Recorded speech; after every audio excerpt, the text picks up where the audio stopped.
బాగా నల్లబడిపోయావు. రోజు ఎండ్లో తిరిగేస్తున్నావు కదా. సన్ స్క్రీన్ రాసుకోమని చెప్పాను, రాసుకోవట్లేదా? సన్ స్క్రీన్ అరిగిపోయిన సబ్బుతో 6 రోజుల నుంచి స్నానం చేస్తున్నాను. మనకి ఎందుకు చెప్పు సన్ స్క్రీన్ అయింది. ఇలా అంటావని నేను తీసుకొచ్చా. వద్దు. నా బ్యాగ్ ఏది? కొబ్బరి బాక్స్ లేకుండా ఇంటికి వస్తే మా అమ్మ రానివ్వదు. ఎక్కడుంది? లోపల ఉంది. ఏది?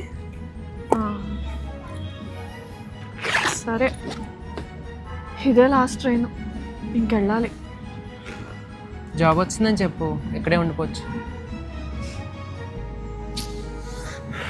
ఎక్కడ ఉండాలి? అదా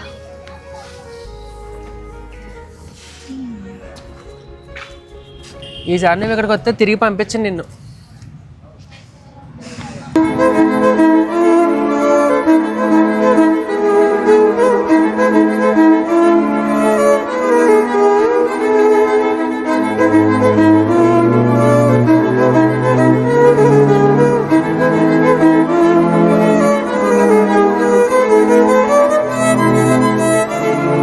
ఓయ్, నేను కూడా వస్తాను. నేను డ్రాప్ చేసి వచ్చేస్తా.